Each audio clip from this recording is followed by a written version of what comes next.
if you'd all join me, put your hands together and welcome Mr. Scott Allie and the creative team behind Aliens and Patric.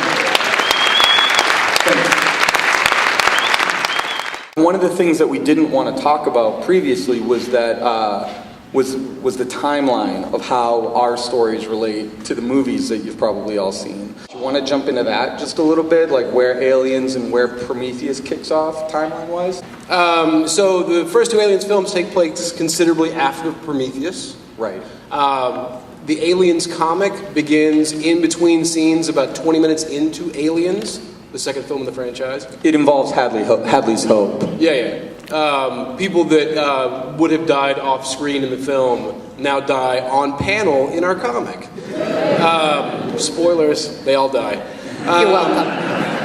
And then Prometheus kicks off about, I think, 40 years after all my guys are dead. Right, so considerably after the Prometheus film. Yeah. But it takes place, most of our story, most of what everybody does takes place, except for Sebela, most of it takes place on the planet from the Prometheus movie, the moon. Somebody's going to yell at me for calling it a planet. So all of these writers, and Patric here is one of the artists, he's the artist on the Aliens comic. We met at my house and had these huge dinners that my wife would prepare and just talk through the story. So Patric was the only artist that we had in the room. We hired all the artists before things got really rolling. And it was great having an artist in the room, and it's really rare for an artist to be involved in the story conversations like this. Do you want to talk about that? Yeah, it actually helped me, seeing how writers work and think actually helped me be a better storyteller as an artist. One of the things I kept hearing from all the writers as they're coming up with the outlines for all these series is, what's your get? What do you get out of putting that element in the story? And what do you get out of making that scene? What does it serve the story? And so when I go and I choose the images for the panels that I draw in Aliens, I'm thinking about that, like, okay, what's your get? What do you get out of having a full reveal of the monster versus the monster in the moonlight, or maybe it's more of a silhouette? What's the get out of that? When you're younger, you and your friends kind of joke around about things you want to do if you had a chance to mess around with these properties or anything, right? Like you have those conversations of what could you do, Aliens versus Predators, and do those kinds of stories. With this room, we got to do that. And I don't know if you all know this, but so Dark Horse has been doing Aliens and Predator comics since, I think, 1988, 2 years after the company started. Aliens versus Predator as kind of a property of its own was cooked up by the editorial team at Dark Horse long before I was there. Chris Warner said, what if we threw these two things together?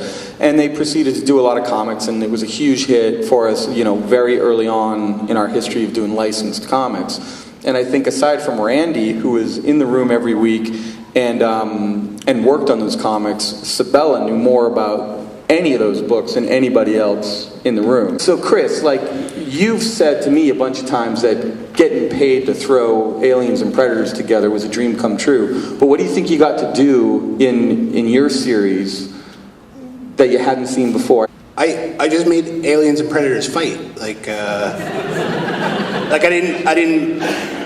didn't concern myself with here's what happened in the late 1800s in a whaling community, or here's what happens if predators land in a small Nebraska town.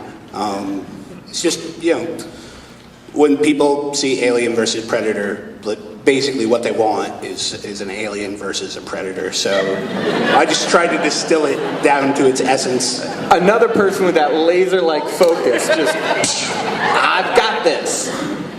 There are a couple of characters that I spent a long time, they're background characters that I spent a long time on, and one of the guys here killed them within 2 pages, just boom like that. So it was actually fun, because it was fun to be creating a story where I'm part of the story, but I also didn't know where it was going, which was really intriguing for me because I was I was one of the writers, but I also was one of the readers, and that was part of the experience that was really fun for me, even though they killed a couple of characters that I liked a lot. Thematically, we kept talking about the creation of life and how we could interpret that in different ways. And I know I was very interested in the idea of a corporation as artificial life.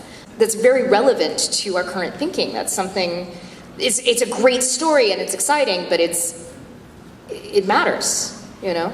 So monthly, you'll see 4 books rolling out simultaneously, and then Kelly brings the whole thing home in a double-sized issue coming out in February that will sort of wrap up the threads that go in their diverse directions over the course of the series.